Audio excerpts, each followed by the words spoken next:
solo viniste por la comida. Esa fue la frase. Justo cuando creí que no podían herirme más, mi nieta, mi sangre, la pequeña a la que enseñé a caminar, la misma que dormía en mi pecho cuando le daban pesadillas, me miró con ese desdén frío y lo soltó como quien arroja una piedra a un charco. Todo ocurrió durante la cena de cumpleaños de mi hija, su madre. Yo había llegado con un regalo envuelto con esmero, una bufanda tejida por mis propias manos y un pequeño libro de poemas antiguos que alguna vez le perteneció a su padre. Pensé que sería un gesto simbólico, algo con historia, pero apenas crucé la puerta, supe que no era bienvenida. Nadie me abrazó. Nadie me ofreció asiento. Solo me señalaron una silla en la esquina, como si fuera una obligación tenerme ahí. La casa, esa casa que una vez fue mía, ahora estaba transformada. Los muebles eran otros. La decoración ya no tenía ni una pizca de mi esencia.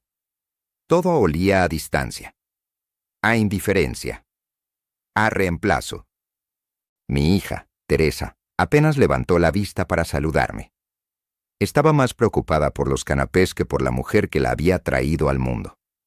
Mi yerno, ese hombre al que alimenté cuando recién se casaron y no tenían ni para comprar pan, fingió una sonrisa tensa y se escabulló con una copa en la mano. Pero lo peor fue ella. Camila. Camila tiene 20 años. Estudia algo de comunicación o diseño, no lo sé con certeza. Hace años que no me llama para contarme nada. Solo publica en redes, y cuando me atrevo a comentar algo, me deja en visto. Esa noche llevaba un vestido ajustado, labios rojos y una mirada que ya no reconocía. Yo la crié. La cuidé mientras su madre trabajaba. Le enseñé a leer, a distinguir las constelaciones, a hacer pan de plátano. Y sin embargo, esa noche me fulminó. Todo iba mal, pero lo soportaba. Me decía a mí misma, es solo una cena. Un par de horas y te vas. Me repetía eso mientras cortaba la carne con lentitud, en silencio, sin interrumpir ninguna conversación. Ellos reían, brindaban, hablaban de cosas que no entendía, apps, viajes, criptomonedas, dietas raras. Yo solo asentía, sintiéndome cada vez más pequeña. Entonces llegó la frase. Mi hija preguntó si quería repetir pastel y yo, con una sonrisa tímida, dije que sí, que estaba delicioso. Fue ahí cuando Camila, sin siquiera mirarme directamente, dijo entre dientes pero lo suficientemente fuerte para que todos lo oyeran. Claro, la abuela solo viene por la comida. Hubo una pausa. De esas que confielan la sangre. Todos fingieron no haber escuchado, pero lo hicieron. Lo sé por cómo mi yerno bajó la mirada, por cómo Teresa fingió revisar el teléfono, por cómo un primo lejano se rascó la cabeza con incomodidad. Nadie dijo nada. Nadie defendió mi dignidad. Me tragué la vergüenza como se traga una espina. Sin lágrimas. Sin palabras. Solo miré a Camila, y por un segundo, vi a la niña que me pedía que le contara cuentos antes de dormir. Pero ya no estaba. En su lugar, había una joven arrogante que veía en mí un estorbo. Terminé mi pastel en silencio. Ni siquiera sabía a qué sabía. Mi estómago era un nudo de emociones y mi garganta una presa a punto de estallar. No podía llorar frente a ellos. No les daría ese gusto. No les daría la imagen de una vieja quebrada. Al terminar, saqué mi bolso. Un bolso marrón de cuero que me había acompañado por décadas. Allí, bien guardado, estaba el sobre. Un sobre sellado con un documento que cambiaría el destino de todos los que estaban en esa mesa. Mi testamento. No era la primera vez que pensaba en cambiarlo. Durante años, mantuve la esperanza de que mi familia volvería a ser una familia. Que Teresa recordaría que yo la ayudé a criar a su hija. Que Camila volvería a abrazarme como cuando era niña. Que mi yerno reconocería todo lo que hice por ellos. Pero cada año, cada cena, cada silencio, me dejaban claro que solo era una sombra.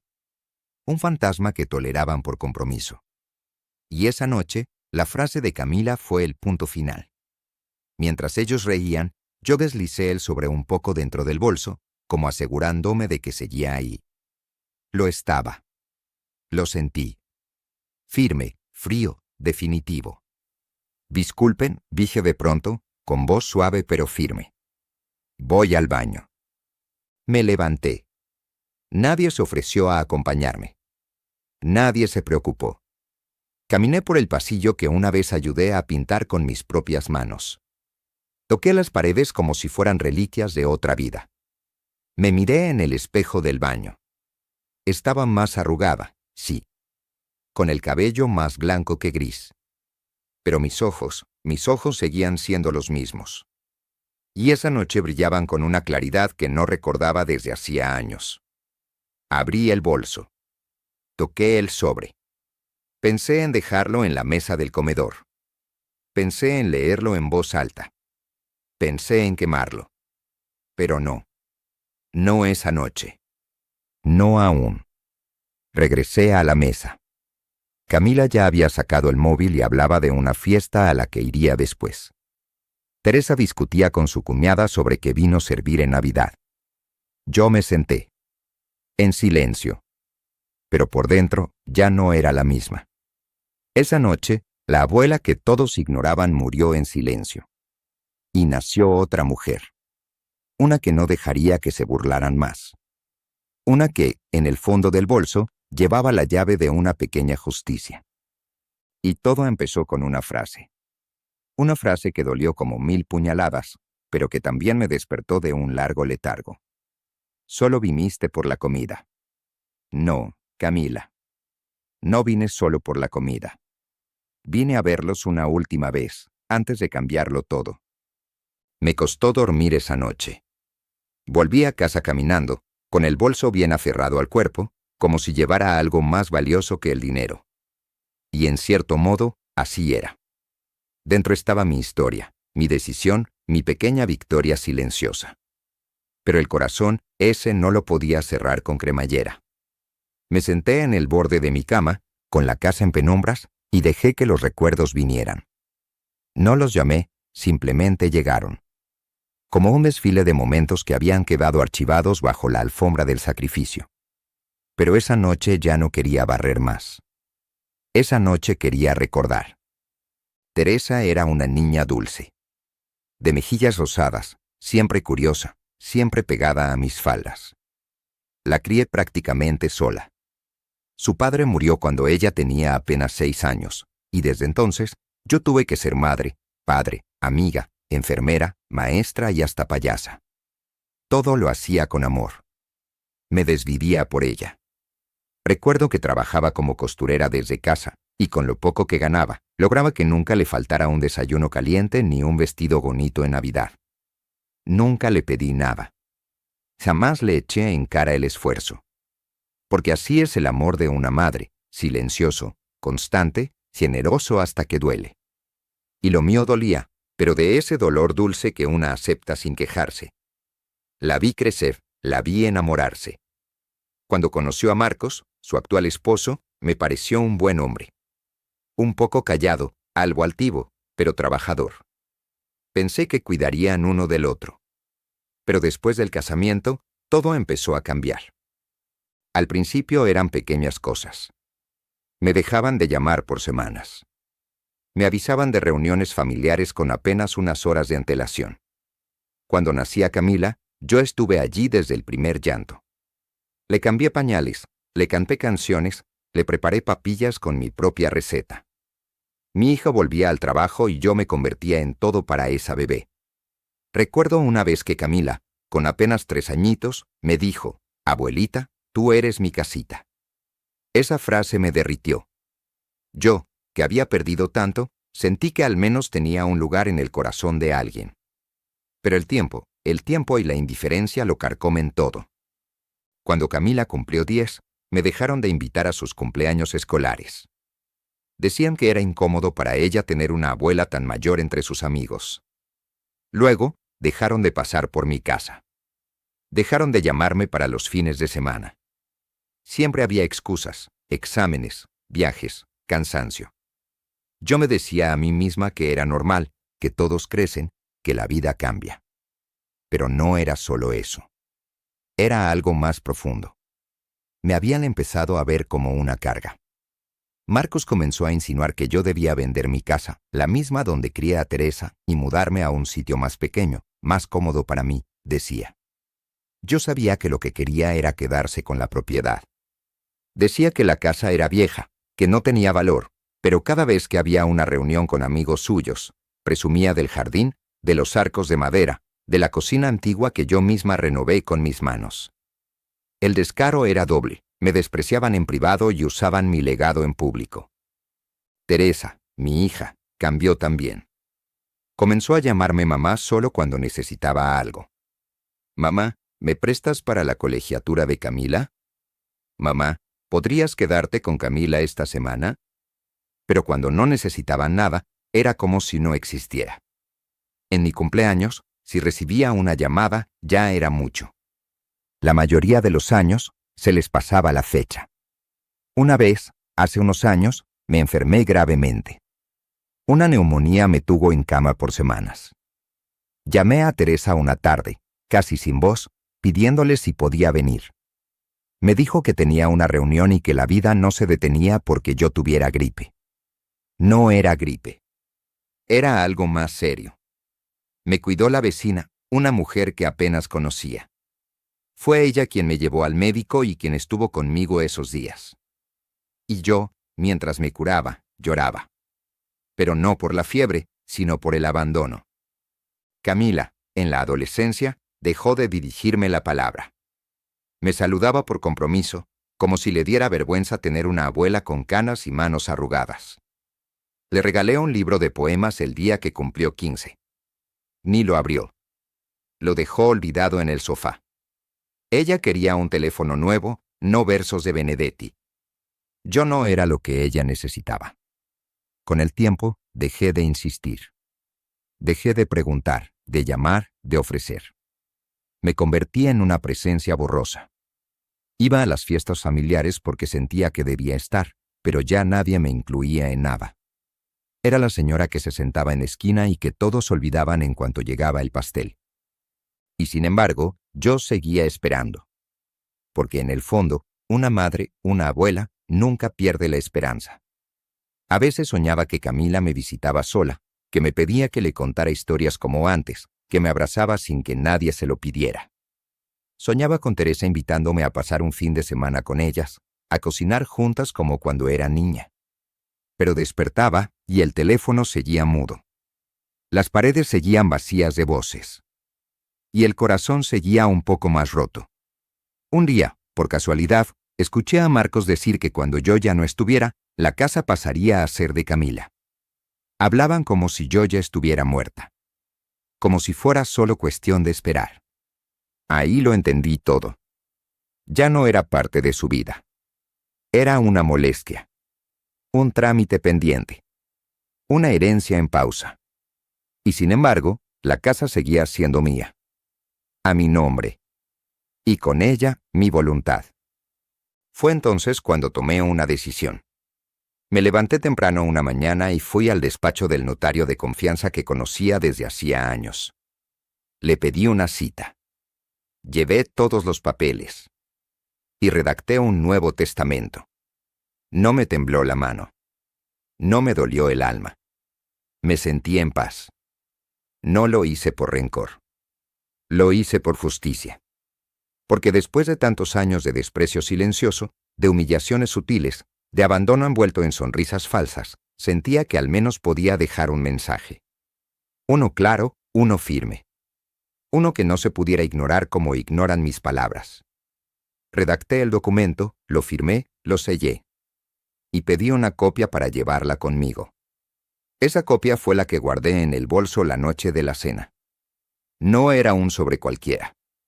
Era mi voz, mi derecho, mi historia escrita en letras legales. Era mi manera de decir, estoy aquí. Y todavía decido. Mientras lo guardaba, pensaba en Clara, mi vecina de juventud, quien siempre me decía, uno no puede obligar a los hijos a querer, pero sí puede enseñarles a respetar. Yo había enseñado amor, cariño, paciencia, pero ellos eligieron ignorarlo. Así que ahora les enseñaría otra lección. Una que sí recordarían. El testamento no los dejaba fuera por completo, no. No soy cruel. Pero la mayor parte ya no sería para Teresa, ni para Camila, ni para Marcos. Ese honor sería para alguien que sí me vio, que sí me escuchó, que sí me cuidó sin obligación. Y eso lo descubrirían muy pronto. Después de firmar el Nuevo Testamento, sentí una calma extraña, como si al fin hubiera cerrado una herida que sangraba sin que nadie la viera. Pero lo más importante no era el documento en sí, sino lo que representaba, una declaración silenciosa de dignidad. Yo no iba a gritar, no iba a llorar ni a armar escándalos. No iba a pedir perdón por envejecer, ni a mendigar cariño de quienes no sabían valorarlo. Había pasado toda una vida sirviendo, sosteniendo, callando. Ahora era tiempo de que ellos escucharan, aunque fuera sin palabras. Durante los días siguientes, observé, en silencio, como he hecho siempre. Fui a un par de reuniones familiares fingiendo que todo seguía igual. Me sentaba en el mismo rincón, escuchando los mismos temas vacíos. Notaba cómo hablaban de herencias con naturalidad, como si fuera una mesa de juego donde ya tuvieran todas las cartas. Ni se molestaban en disimular. Una tarde, Marcos llegó a decir, entre risas, que si remodelaban la casa de mamá podrían convertirla en un Airbnb de lujo para extranjeros. Teresa no lo contradijo. Camila apenas se rió mientras jugaba con el móvil. Y yo ahí, sentada, con mi bolso sobre las rodillas, escuchando cómo planeaban mi desaparición como quien organiza una mudanza. Pero yo ya había tomado mi decisión. Solo esperaba el momento oportuno. No un escándalo, no un discurso, solo un instante de silencio perfecto, un golpe sutil que lo sacudiera sin necesidad de levantar la voz. Mientras tanto, empecé a organizar mis cosas. Saqué fotos antiguas de sus marcos y las guardé en una caja. Revisé cartas, recetas, documentos.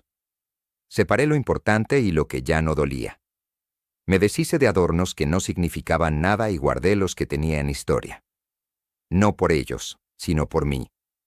Cada objeto me hablaba: la cuchara con la que Teresa aprendió a cocinar, el pañuelo bordado con las iniciales de mi difunto esposo, el libro que Camila jamás abrió. Revisé el testamento varias veces. No por duda, sino por satisfacción. Había dejado claro que la casa, mi bien más preciado, iría a Clara, la vecina que me cuidó cuando estuve enferma. Una mujer sencilla, sola, que me llevó comida caliente cuando nadie vino a verme. No lo hacía por interés. Lo hacía por humanidad. Y eso valía más que cualquier apellido. A Teresa le dejé una pequeña suma de dinero, con una carta adjunta. No ofensiva, pero sí firme. Le recordaba cómo jugábamos a las escondidas, cómo le enseñé a leer. Le explicaba que el amor no puede forzarse, pero el respeto sí se exige. Y que aunque siempre la amé, también merecía que me amaran de vuelta. Lo mismo hice con Camila. Le dejé un relicario antiguo, con una foto de ella en mis brazos, cuando era bebé. Nada más. Mi objetivo no era herirlas, sino despertar algo. Quizá remordimiento, quizá entendimiento. O quizá nada. Pero al menos, ya no sería yo quien quedara ignorada en la historia. El día que decidí cuándo entregar el testamento fue casual. Teresa anunció en el grupo familiar que habría una cena especial para planear la Navidad. Sería en su casa. Dijo que quería hacer las cosas bien este año, que todos colaboráramos. Yo no comenté nada. Solo confirmé mi asistencia. Y supe que sería esa noche.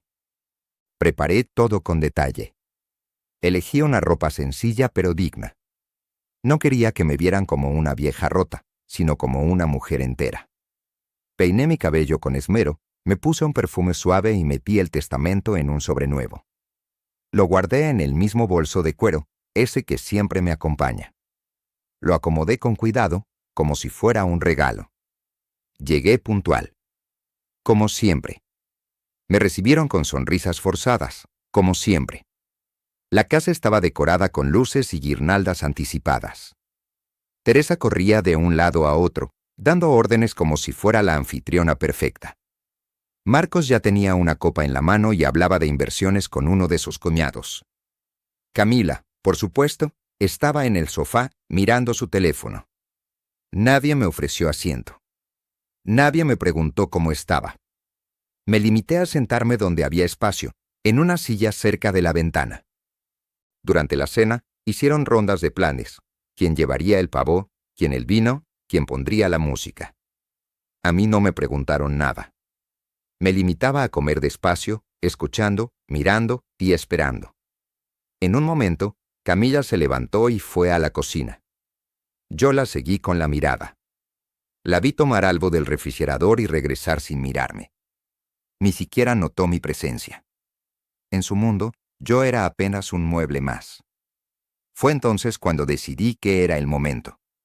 Esperé a que todos terminaran el postre. Me puse de pie con lentitud, sin ruido, y me acerqué a la mesa. Nadie lo notó hasta que dije, con voz suave pero firme, antes de irme, quiero dejarles algo. Los rostros se giraron con curiosidad. Pensaron que les daría algún regalo viejo o alguna carta cursi. No. Solo saqué el sobre y lo dejé sobre la mesa. No dije más. No hacía falta. Sabían que no era cualquier cosa. ¿Qué es esto, mamá?, preguntó Teresa, nerviosa. Léanlo cuando estén tranquilos. Yo ya dije todo lo que tenía que decir, respondí, y tomé mi bolso con calma. Marcos quiso abrirlo ahí mismo, pero Teresa lo detuvo. Se hizo un silencio incómodo. Camila me miraba con una mezcla de sorpresa y desconcierto. Por primera vez, no tenía una pantalla que la protegiera. Estaba frente a mí y no sabía qué decir. Yo no esperé. Me di media vuelta, caminé hacia la puerta y, antes de salir, me detuve solo un segundo. Miré por encima del hombro y dije, gracias por la cena. Estuvo deliciosa. Y salí. El aire de la noche me recibió como un abrazo. Sentí que una carga se levantaba de mis hombros. Ya no era la mujer que esperaba reconocimiento. Ahora era la que había tomado el control. No sabía cómo reaccionarían. No sabía si llorarían, gritarían o si romperían el testamento en pedazos. Pero eso ya no importaba. Porque ya no podían hacerme invisible. Ya no podían usar mi silencio como excusa para su indiferencia. Yo había hablado. A mi manera. Con papeles. Con hechos. Y esa noche, mientras caminaba hacia casa, no me sentí vieja. Me sentí libre. Esa noche dormí profundamente. Como hacía años que no lo hacía. No hubo insomnio, ni angustia, ni lágrimas bajo la almohada. Cerré los ojos con la sensación de haber recuperado algo que me habían quitado, el derecho a decidir sobre mi vida. El silencio que antes me ahogaba, ahora era mío. Un silencio sereno, no impuesto. Mi decisión. Mi final. Mi voz sin gritos. Pasaron 3 días sin llamadas. Ni de Teresa, ni de Camila, ni de nadie. Ni siquiera un mensaje. Pero yo ya no esperaba nada. El sobre ya no estaba conmigo. Ya no tenía que cargarlo como escudo. Ahora lo tenía en ellos. Y con él, la verdad que se había negado a ver durante años. El 4.º día, sonó el teléfono. Era Teresa. Mamá, dijo con voz temblorosa, ¿puedes venir a casa? Necesitamos hablar contigo. No pregunté qué pasaba. No lo necesitaba. Ya sabía que habían leído el testamento. Ya sabía que por fin me habían escuchado, aunque fuera por escrito. Me vestí con la misma calma de siempre. Zapatos bajos, blusa sencilla, un suéter color crema. Nada especial. No iba a una guerra. Ni a una celebración. Iba a presenciar el final de una historia que llevaba escrita mucho antes de que lo entendieran. Al llegar, la puerta estaba abierta. La casa, en silencio. Nada de música, nada de risas, nada de conversaciones vacías. Solo rostros tensos, ojos enrojecidos, y un sobre la mesa del comedor, ese mismo comedor donde una vez me senté como sombra. Camila estaba de pie, junto a la ventana. No me miraba. Marcos, sentado, con el ceño fruncido y los labios apretados. Y Teresa. Teresa tenía el sobre en la mano. ¿Lo leyeron? Pregunté, sin quitarme el abrigo. Sí, respondió Teresa, apenas audible. Y nadie respondió. Solo silencio. Me acerqué despacio, sin miedo. Me senté en la misma silla de siempre, esa que parecía reservada para la abuela invisible. Supongo que ahora me ven, dije sin sarcasmo, solo con firmeza.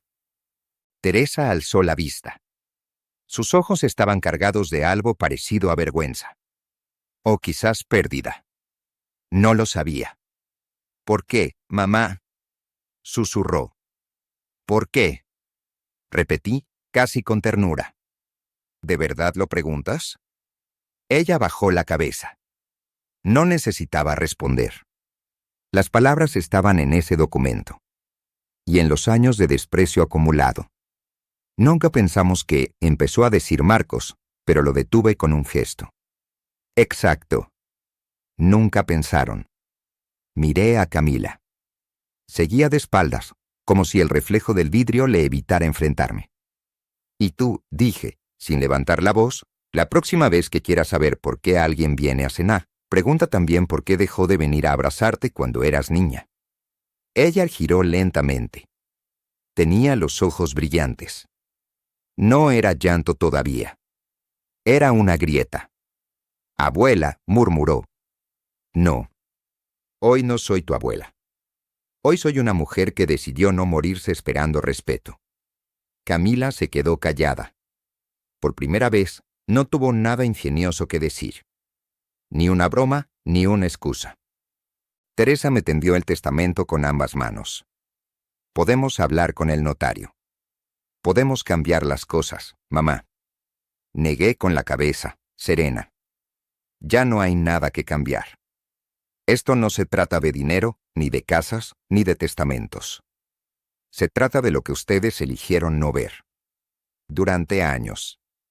Se trata de cómo me trataron como si yo solo existiera cuando hacía falta una niñera, una cocinera o una sombra para sus fotos navideñas. No fue nuestra intención, musitó Teresa. Lo sé. Por eso es peor. Dejé que el silencio hiciera su trabajo. Dejé que la incomodidad llenara la sala como tantas veces me llenó a mí.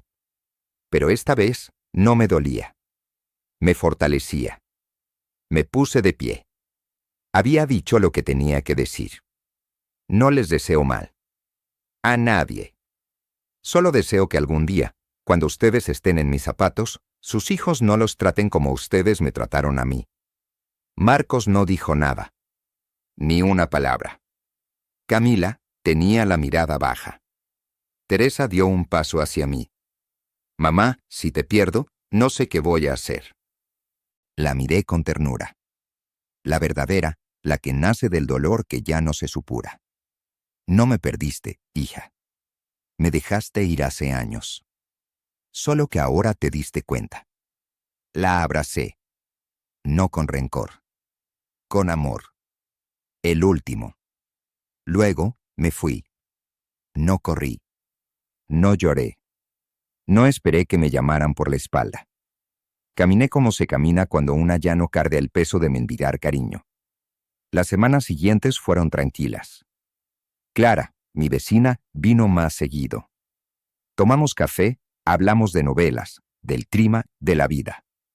Le conté que pronto tendría una sorpresa legal. No entré en detalles. Solo le dije que, por primera vez, alguien reconocía lo que ella valía.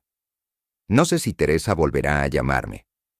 No sé si Camila se acercará algún día a pedirme perdón. Pero ya no lo espero. Porque ya no necesito que lo hagan para saber que valgo. Lo que hice fue por mí. No por castigo, sino por dignidad. Nunca subestimes el silencio de una abuela. Porque detrás de cada silencio hay una historia. Y detrás de cada historia, una verdad. Y a veces, esa verdad viene escrita en un testamento que no busca venganza, sino respeto.